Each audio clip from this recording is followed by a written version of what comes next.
Hi, everyone. Welcome to the Sip and Spin. I am the Tipsy Spinster, and I am on location for what I hope to be the first of an occasional series. And why I say that because this would be an amazing time to talk about what it's like to travel with your spinning. Oftentimes, when we put together spinning trips to go to fiber festivals or to meet up with friends, it's often hard to decide what to pack. And if you've been following me for a while, you'll know that I did a Maryland road trip not so long ago.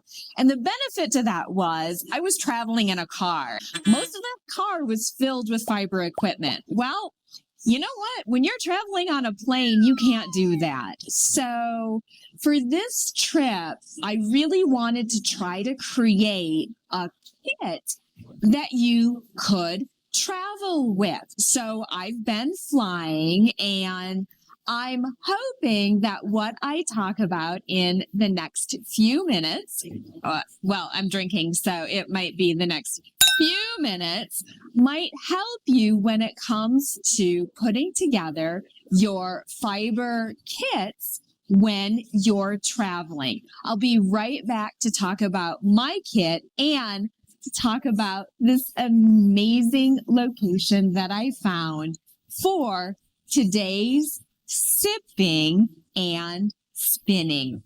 I'll be right back.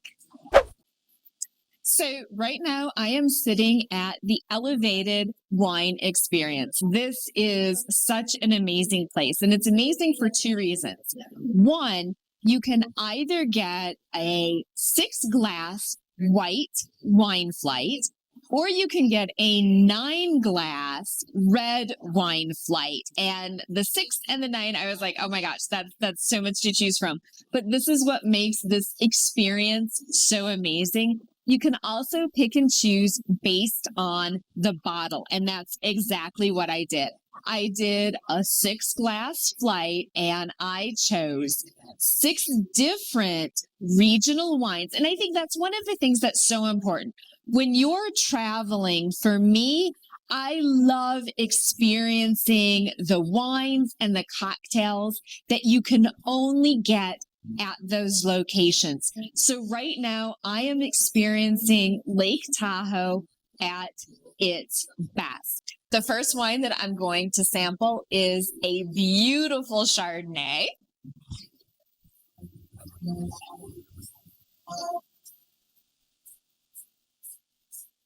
There's vanilla.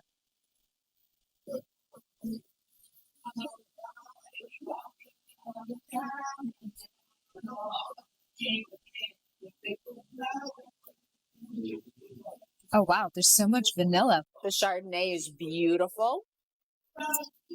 All right. So with that in mind, it's lovely. So let's talk a little bit about building your spinning kit. So the bag I brought with me is from Portland Leather, and it's this adorable little backpack. And I was a little bit concerned because I thought that a backpack might be a little bit too small for what I needed. I was completely wrong, and here's why. Inside my bag, I have my travel spindle, and I'm going to talk about that in just a second. I have a little pouch that contains yarn, like crochet hooks, knitting. Like, I have everything I need to create a project right here, and I'm going to be talking about that as well. I have a fiber. Now, this is not all of the fiber that I brought with me, and so I have kind of a long Ziploc bag to keep fibers from sticking together, but it really dawned on me. If you go to a fiber festival, well, you want to start spinning as soon as you get fiber, but then you also might want to do some blending as well. So this is just a bag that I keep that fits in here as well. I also have my blending comb. I have my Paddle Hackle, which I'll talk about in a second as well. My phone, my wallet, my sunglasses, my lip stuff, and everything else. So there's so much that you can put inside this one backpack, which is amazing. So I'm going to set that off to the side. All right, let's talk about what I packed. So first, let's talk about my spindle, and I've talked about this before. So this is a travel spindle, and this is by Spindeien. I have in it, I have my spinning bowl, which will sit here. I have my travel spindle, which I can pull out the shaft, of course. And I'm going to slide up my little O-ring. And it is important to move the O-rings, otherwise it's not going to sit well when you put it into the shaft. So this is my spindle. And then I've even got room for fiber in here as well as the core for my plying ball. So I have all of those pieces. So my spindle is ready to go. And I'm just going to set this aside for a minute to talk about blending fiber. So I have my Paddle Hackle as well. And so I'm going to go ahead and put this together. So this is something that my dad and I came up with, and I love having an engineer for a dad because he was able to come up with this. So what this is, it is just simply a miniature paddle, and you can get these on Amazon. And then I did a little bit of wood burning on here to give it a little style. And this is, of course, a clip that you would get at any office supply store, and then a nut and a bolt. And so what I'm going to do is I'm just going to slide the bolt in. Now, because of how this sits here, I am going to put my nut on and then start pushing it in like so. And what's so cool about this is the nut keeps this from opening or closing. And the comb that I'm using is a giant pet comb. And these are great pet combs, but I don't have a big dog. So I was just like, well, let's see what else I can do with this. It slides right in like so. And I am ready to start blending. I'll be right back and I will start blending in just a second. All right, so before I start blending, I am ready to sample my next wine. This is a beautiful rosé from Lodi, California. Now, one of the things, if you're out in the Lake Tahoe, it's almost like the Sacramento region. I believe if you just head a little bit south, you're in the Sierra foothills. And I have to say, the Sierra foothill wineries in California are some of the best wineries that I have ever experienced in my life. So this is a rosé from Lodi. I can smell strawberry. It smells like summer. It's strawberry, very heavily berried. It's a little bit thicker than what you would usually expect in a rosé.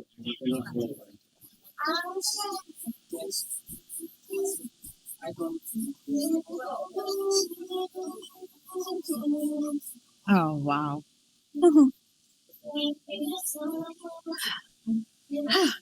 Might be taking a bottle of this home with me. This is a beautiful rosé. So rosés are a little bit tricky. A lot of times people either love or hate rosés, but this particular one, and again, I will put all of the wines down in the description. So if you're ever out in the area, you can certainly look for this particular one, but it has very forward berries. So I'm getting a lot of strawberry and a little bit of cream. Almost. It's a beautiful, I would say this would be a beautiful rosé as an aperitif, which is great because I am getting ready to blend fiber, which I need to do before I spinning. So it's like the perfect aperitif for spinning. So here we go. When I started packing for this trip, oh, I've got it over here. So give me just a second.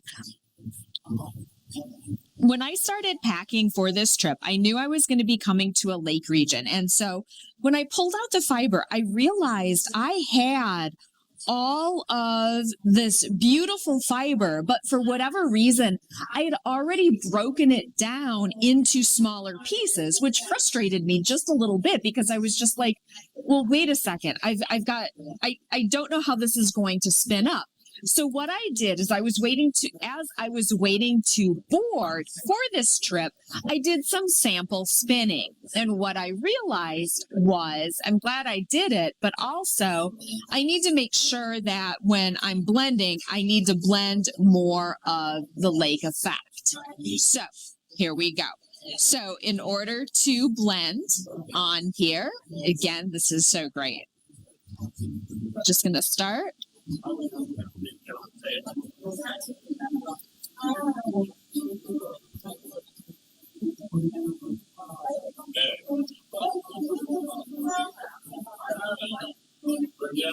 talking to the Silvestri explorers. Right, I have this beautiful light blue. And if you've ever visited Lake Tahoe, you know that the lake itself is pretty amazing because it has all of these different colors and layers to it. So the fiber that I'm blending, I'm going to call this blend Lake Tahoe.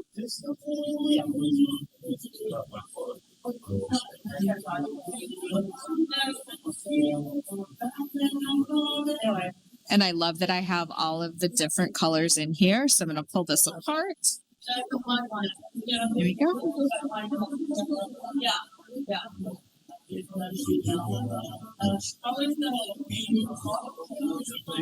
And so this, I think, is really important. So if you're at a fiber festival and you find fibers and you want to start sampling immediately, if you've got a paddle hackle with you, I can tell you right now, one of the questions that I see asked all the time on social media is, what can I travel with? And I'm going to tell you right now, TSA is never going to flag a pet comb.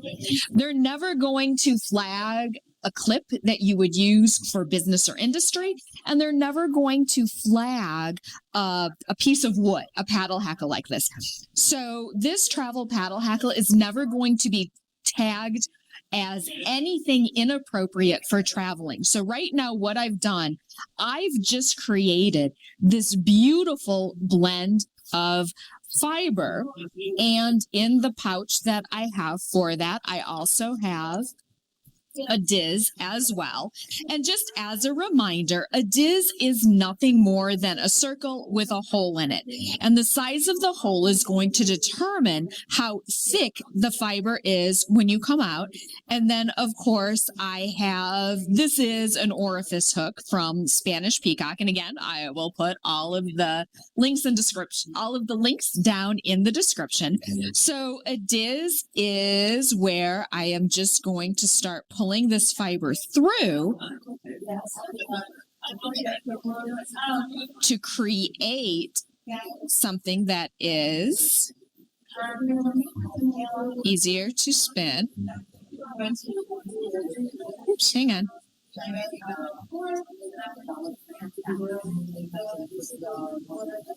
Can also use a crochet hook. A crochet hook works equally as well. So here we go.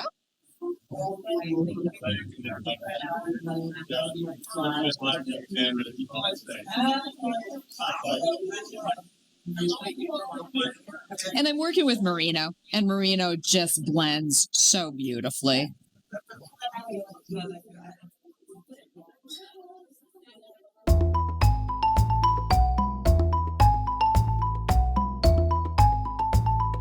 One of the biggest questions that I get from spinners, no, not me, just universally, one of the biggest questions across social media is, what type of spindle can you travel with? Well, most TSA agents are incredibly open-minded. This is a carbon fiber spindle by Ulrich of Spindeien, and I will, of course, put his description down in, I will, of course, put his information down in the description. Hey, I've had 3 glasses of wine. Leave me alone. So this is one of his travel spindles, and if you want a spindle that you can travel with easily, this is so beautiful. It is, he's got so many different styles of travel spindles. And here's what's great. The shaft slips down into it. So as you build your cop, you're going to build your cop out, but then you can compact it and travel with it. And one of the things that I have discovered with TSA agents is if your spindle cannot be in any way construed as a weapon, you're going to be able to travel with it. So if you're traveling with a drop spindle, if you're traveling with an e-spinner, especially, just be careful of your battery. Make sure that you're looking at what the requirements are for where you're going and what their battery requirements are. But I've never had an issue with any of my portable, I've never had an issue with any of my e-spinners as well. I've also never had a problem ever traveling with any of my support spindles. Wood spindles are not deemed as a weapon. Now, when you start getting into the Tockleys, that might be where you run into a little bit more of an issue. Although I've traveled with full metal shafts and very, very pointy tips. I've traveled with hip strings spindles, and I have gotten through TSA perfectly. So I think as long as you're open and honest about what you're traveling with, you're going to be fine. So again, this comes in 2 parts and it's got the 2 rings on it. And I do always move the rings up so I get a little bit more secure fit. It's the other thing that I really love about this. You can change the height of the shaft as well. So I'm going to go with the lowest shaft. And so now I have a perfect spindle. And so to get started, this also has a little bit of grip to it. And I don't want to say tooth. Carbon fiber is kind of an interesting thing in and of itself. But this has enough tooth that when I start spinning this, it kind of grips as well, which is really, really lovely. So I'm going to start with a little bit of a temporary cop.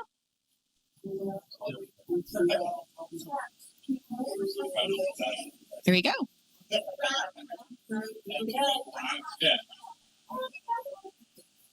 And Spindein also makes these beautiful spinning bowls. So this is Velcro and there's Velcro on the bottom so I can move this to wherever I want. And it sits securely on my lap, holds the tip of the spindle. Yeah. And I was so excited about starting to spin this that I didn't feature the wine. So I'm just going to talk about it a little bit right now as I start spinning this. So the 4th wine that I'm tasting today is Sauvignon Blanc. And I'm not typically a fan of Sauvignon Blancs because they're a little bit, in my opinion, they're a little bit more acidic, for one thing. The flavors are a little bit stronger. But in this case, this particular Sauvignon Blanc had some wonderful flavors of lemongrass and citrus. So if you enjoy that heavier or that stronger lemongrass flavor, this is a lovely Sauvignon. Sauvignon pairs well with some of the heavier foods, I think. I'm really not I'm not a good person to talk about Sauvignon. Chardonnay, rosé, and some of the reds are a little bit. And again, once again, Viognier is always going to be my favorite. Viognier is going to be the one that I gravitate to. But this particular spindle spins smooth. It doesn't spin super fast, but it spins long, which means I have the option. I'm going to show a couple different styles here. So now that I have this really, really long leader started, because I just got sidetracked. All right. Now, I want to talk about this a little bit. And the peahen and I have been talking about this a little bit back and forth. So when I start my spinning, you'll see it. I'm going to use this. Oh, look, it's like a pointer. Here we go. So when I start spinning, I like to leave a lot of extra open fiber at the top. And the main reason for that is I have a lot of different spindles.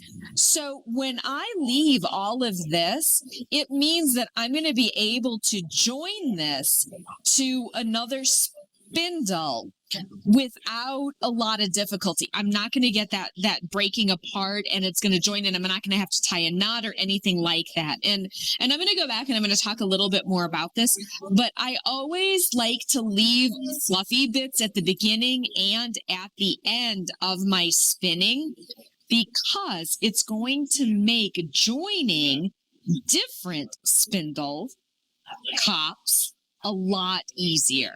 So I'm going to go ahead and wind this on. And look at this. This is so amazing. This is just one paddle hackle's worth of fiber. And I'm getting so much on this spindle. And look at it. It looks like a lake. And that's absolutely what I was going for. I wanted a blend and that little pop of yellow.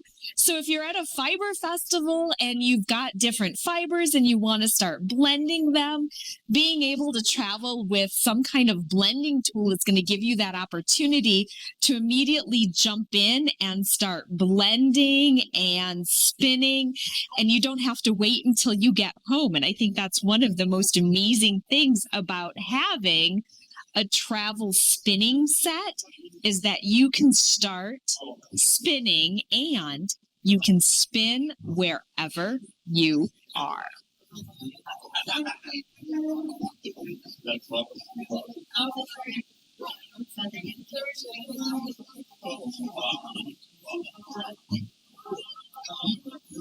So I'm long draw. This is long draw.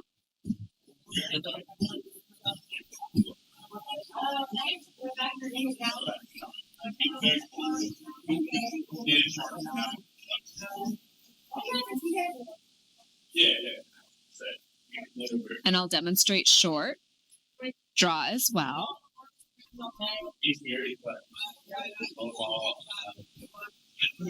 There's long draw, and here's a short draw, or a park and draft. So park and draft, I'm going to pull out some fiber. I've got my drafting triangle. My fingers are my pinchers. So to park and draft, I'm going to build up some energy right here. You can see I've got energy built up. Building energy. I'm going to use my fingers to stop the twist from traveling. So I've got all of this. I'll draft some out. Stop so the twist doesn't travel. And there we go. And I still have some of my drafting triangle up here. There we go. I will say this spindle, though, is so beautiful for long draw.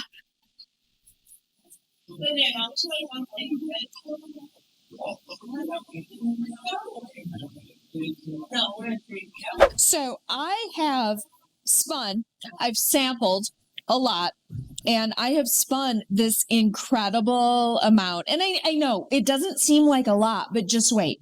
So how do you fly when you're traveling? Okay, let's talk about that. There are a lot of different ways to ply. You can build lots and lots of spindles. You can put this fiber onto a temporary spindle. You can just have a lot of different spinning tools with you. But again, I was really limited on space. So this is the only tool that I have right now. So I need to be able to ply on this as well. And so what I'm going to do is I'm going to create a plying ball. And plying balls have been around for a long time. So if you've seen the last couple of videos that I've done, I rediscovered flying balls during this year's Tour de Fleece. And so what I'm going to do is I'm going to create an Andean plying bracelet. And Andean plying bracelets are great because a center pole ball puts an extra twist in as you're spinning. And that's really not a big deal, but I just want to throw that out there. It does happen. An Andean plying bracelet, that doesn't happen. An Andean plying bracelet, I'm going to wrap it around my pinky. So this is going to be one end right here. And I'm going to start. So what I'm going to do is I'm going to come down around my palm, and I'm going to come around my wrist, and I'm going to come up over my middle finger, and you can use your index finger as well. This one just seems to work well for me. And then I'm going to come around the back of my wrist, and I'm going to keep doing this until I have this entire spindle on my hand. Now, here's the downside to an Andean plying bracelet. Once you have the fiber wrapped around your hand, there's nothing you can do. You have to put the fiber someplace. It has to go someplace. So if you're not in a position to do the plying after you've created the Andean plying bracelet, your next best option is to create a plying ball. And the sample that I am going to sip while I create the plying ball is a red mission blend from this region. And one of the reasons why I chose that is because this area of California is so rich, and I know it is the word terroir is used so often, but in this case it really applies. There is so much flavor in the land in this region. So I was so excited when I saw that Elevated had a red wine blend from this region, and I'm really excited about it. As I said, I usually don't drink a lot of reds in the summer, but once in a while. So I'm going to finish putting this on. Okay, so there's my end, and I'm going to pull it back up. So now I have my two ends, and this is a Mission Red.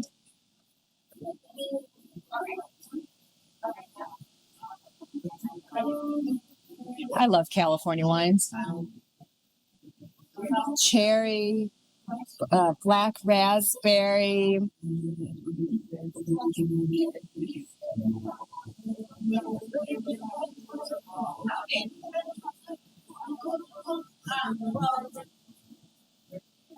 Very low tannin. Fruit forward with a very low tannin, and I love it. Perfect for plying, right? So now my spindle and my spinning bowl are just going to sit aside. So I have my two ends. So here is an Andean plying bracelet. So I have wrapped around my wrist up over my thing. And you can see, so for those of you that are weavers, you can kind of see where this crosses. So what I'm going to do is I'm going to keep my ends, and I'm going to pull this off my middle finger. And this is why an Andean plying bracelet is one of those. I mean, I suppose you could go and do whatever you needed to do with this bracelet just hanging onto your wrist. But I have a beautiful little gumball ball. It's a nice ball, and a plying ball core can be whatever you want it to be, really. So what I'm going to do is I'm going to take my two ends. Where's my end? Okay. So I've got my two ends. I'm going to make sure that they are, there you go. And here we go. I'm going to start a plying ball. And all a plying ball is wrapping your yarn around a core. Now, because this is a really smooth ball, it doesn't have the grip that like an exercise ball has, but all right, here we go.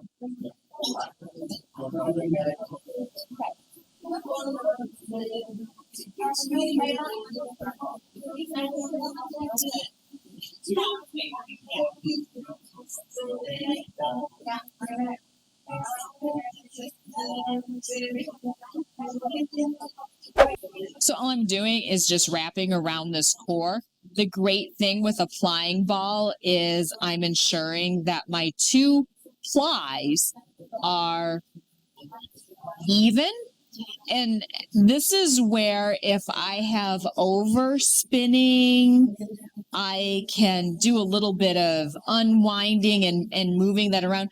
Remember, and I've said this before, spinning is nothing more than creating energy in your twist and then transferring that energy.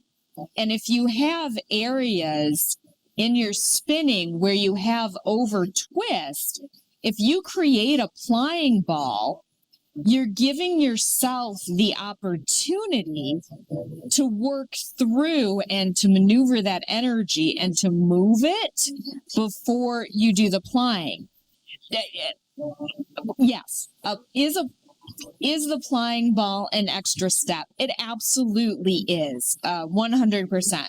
Would I do this if I were spinning huge amounts of yarn? No, probably not. But again, this is a travel episode. I'm traveling. I am at most working with 1 to 2 ounces at a time, and a 1 to 2 ounce plying ball is perfectly manageable.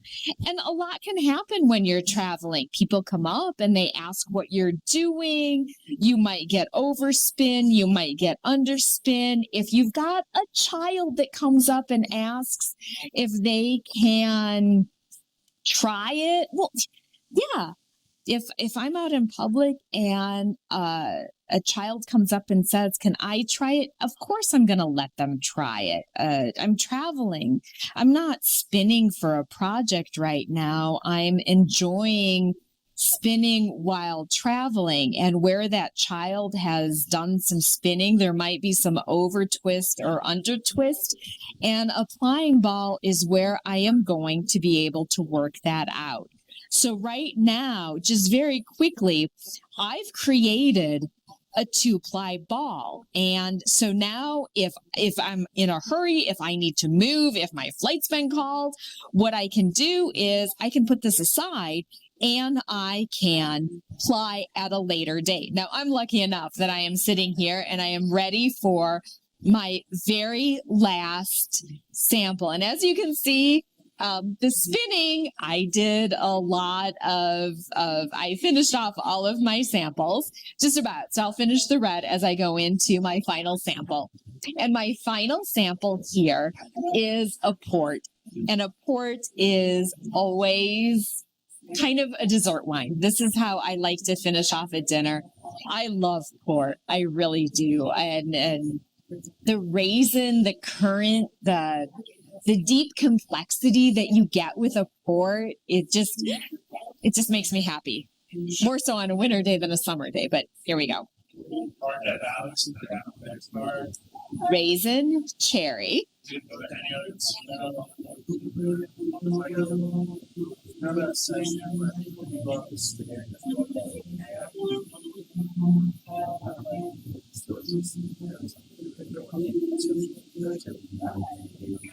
Oh my gosh. This is a beautiful port. It's so light, very little tannin.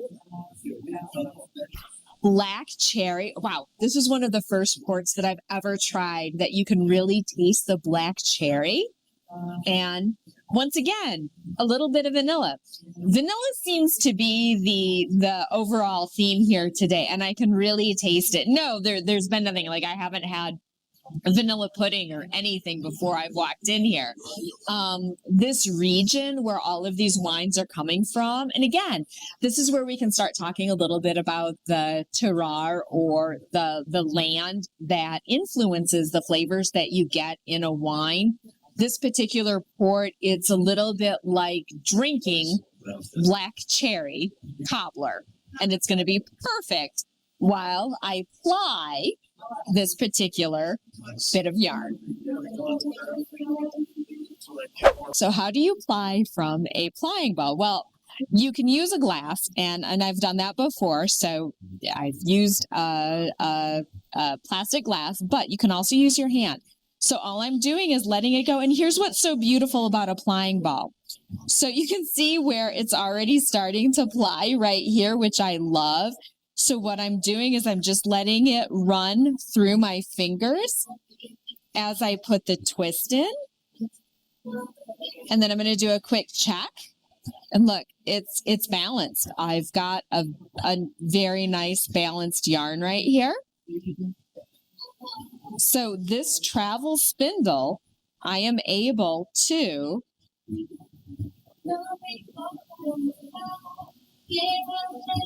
and here's the other thing that's great with a plying ball as opposed to a plying bracelet.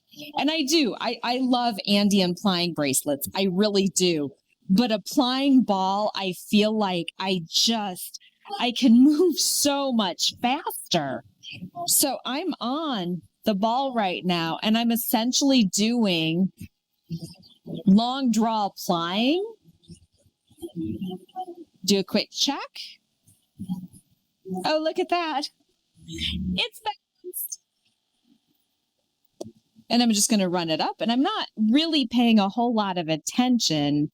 This is a small sample, so I'm not paying a lot of attention to how it's winding onto my cop. But as I take out the plying ball, I am doing very quick checks to make sure it's balanced, and it is.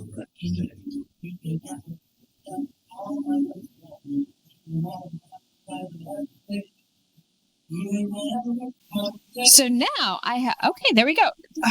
That was really nice. I had a little bit of an overlap there on the plying ball, and I was able to work through it.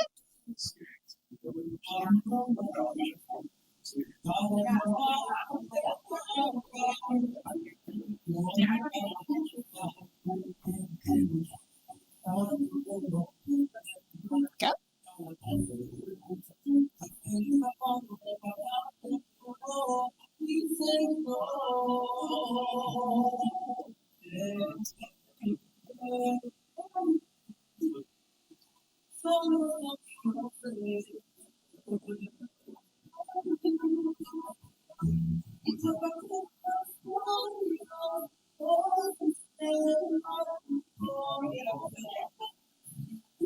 It's so fluid. I love it. I think that's the other reason why I love plying balls. It's so much more fluid than an Andean plying bracelet.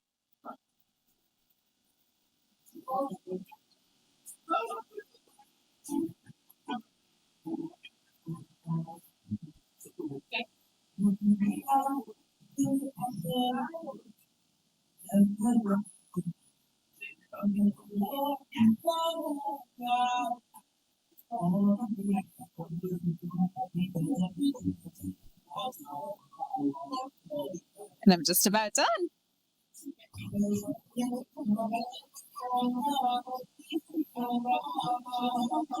Quick double check. Still getting a balanced yarn.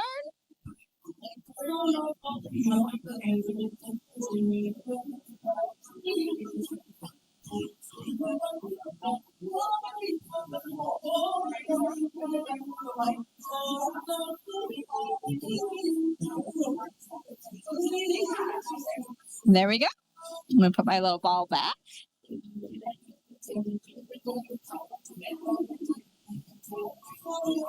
There we go. I have it's perfectly plied. It's a messy cop. I'll be right back to talk a little bit about what I do with this now and what I brought with me. I'll be right back. Okay, so now that you have this done, where does it need to go next? Well, there are a lot of different manufacturers that make travel niddy noddies. Unfortunately, it didn't dawn on me at the time. So I did not bring a niddy noddy with me. But what I can do is I can use my arm. So I'm just going to come around and I'm going to use my thumb. And so what I'm going to do right now is I am going to create a skein.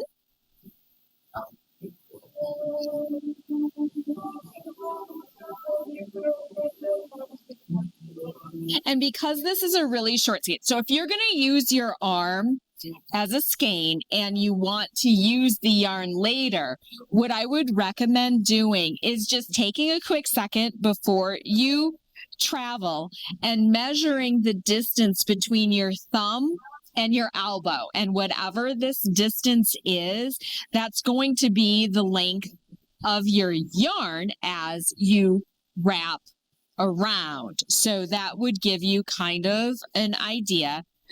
You could use your leg as well. There's a lot of different ways. And like I said, your body is an amazing tool. So now I have my yarn here. So I'm going to take just a second while I have everything just kind of hanging out here. I'm going to go ahead and put my tools away. So I'm going to slide this on up and I'm going to slide this on up. And like I said, the shaft just slides. Oh, wait. Okay, I cannot stress this enough.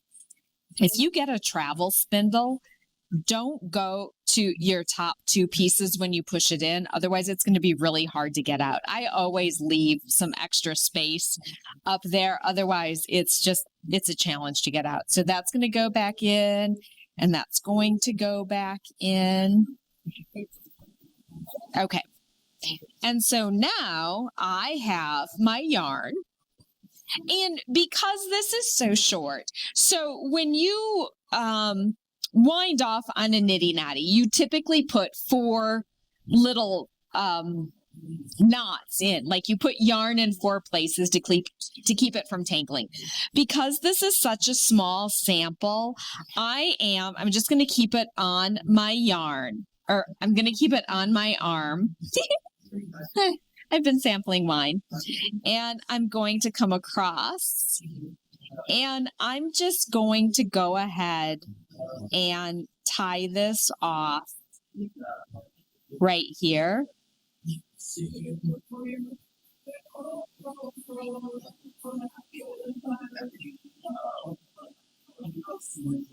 I'm going to take it off. And if it's a balanced yarn, which I've double checked, it's not going to wind in on itself.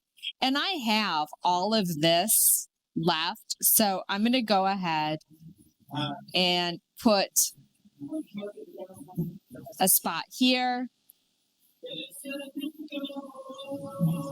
And I'm going to go ahead and do a spot down here. Just a couple places.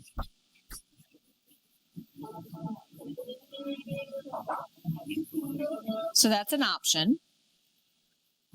So just a couple places. So there is the yarn that I spun. And as you can see, it's balanced. Now it hasn't been set yet. So what I would then do is I would go back to my hotel room and using the sink and a little bit of wash. I'm not going to lie, I've used shampoo. Oftentimes I carry the little samples of soak with me, but yeah, I'll be the first to admit I've set yarn with shampoo. Sorry. I'm just going to put it out there. Soak does make really, really lovely little samples that you can travel with, but this is now a little mini skein of yarn. Now, and I would add on to this. Certainly, I could continue to blend and make this longer and longer and longer, but I want to get to the next section. So I've been traveling and I've got all my tools with me. So now I want to create something to commemorate where I've been. And so that's where this comes in. And there are so many different places that offer little tiny pouches like this. And so I have a tape measure in here, and I have stitch markers in here, just a place to keep stitch markers. I always keep Post-its with me for keeping track of things, and a pen and another stitch counter. I keep kind of a standard crochet hook and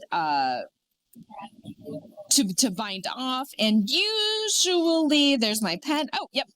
And I keep knitting needles. Now, these are double points for sampling, but if you're not going to sample it, or if you're just going to sample and you've got protectors on the ends, these work perfectly as very, very standard knitting needles. So, I mean, again, planning projects, little bag like this is really handy because it fits in the Portland leather bag. So now that I have spent the afternoon sampling wine and spinning, I have a lovely, my wallet fits in there too.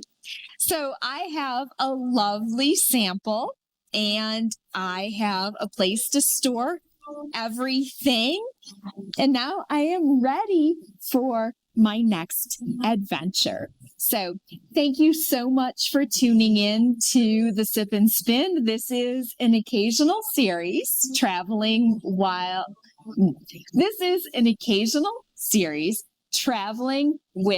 the Tipsy Spinster. And if you happen to be in the Lake Tahoe area, by all means, check out this amazing establishment for wine tasting. I have had so much fun here. The staff has been simply amazing, and the wines are, you're going to want to take home one of every single one that you sample. As always, thank you so much for checking in, and happy sipping and happy spinning.